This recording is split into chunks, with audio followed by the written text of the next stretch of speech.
can't control curriculum, and I don't want to. I don't want the federal government involved with that. It will take some degree, it will take, again, a president. It will take a lot of rhetorical attention to this detail by somebody who is President of the United States. There will always be this kind of clash that goes on in the halls of academe with what, you know, the various views of what America is all about.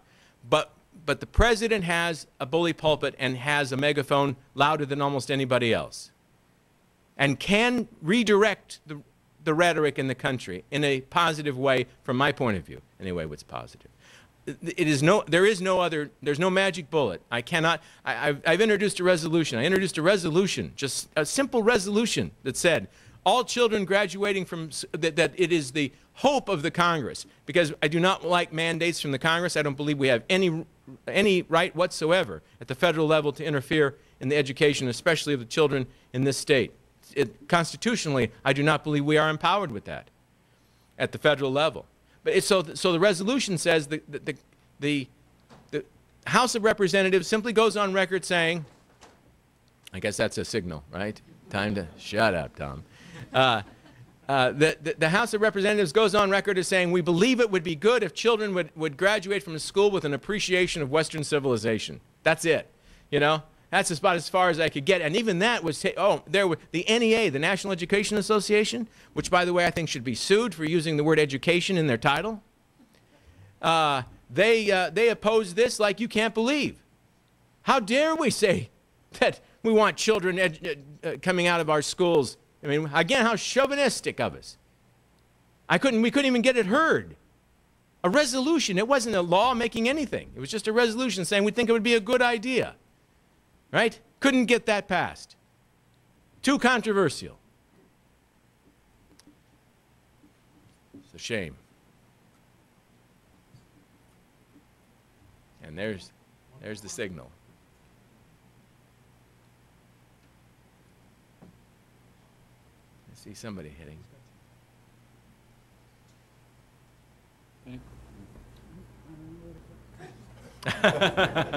False alarm. Okay. Oh. In America, across America, we have almost 13 million children living in poverty. We have more than 28,000 here in New Hampshire.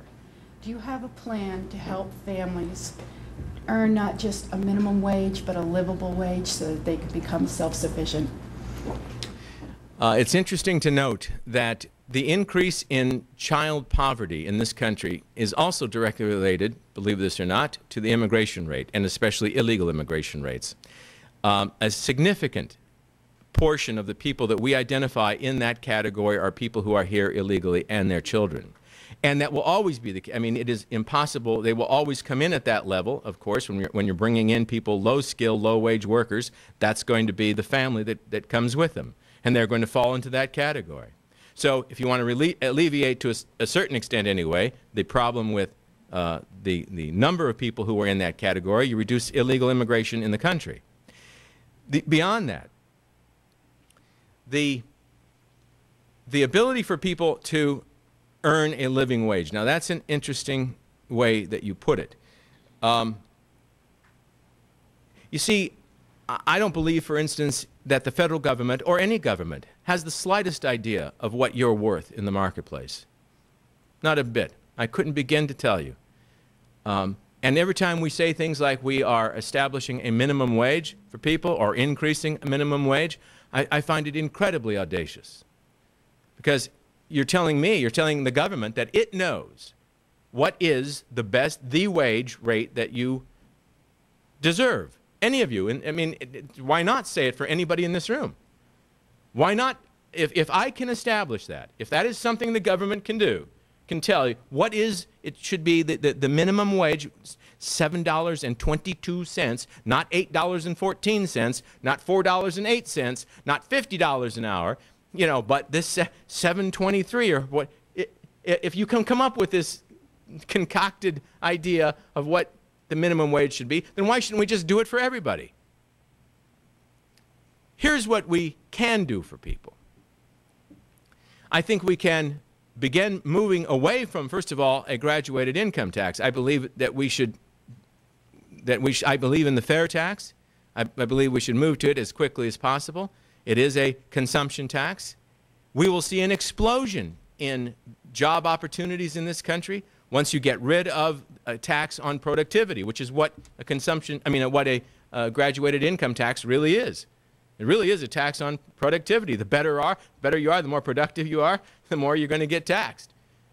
We tax those things, and it's also, I'll tell you another thing that is wrong with that tax system, the graduated income tax, is that it is used by the government to manipulate behavior. We want you to, we like certain behaviors, we will reward. We don't like others, we will punish through the tax code. Well, I would just as soon let you make those decisions, and I guarantee you that if we were to eliminate the income tax, we will become the tax haven for the world. The average, the salaries of all Americans will rise. And by the way, if you reduce illegal immigration into this country, you will also see an increase in the wage rates, because it's a supply-demand issue. In Georgia, a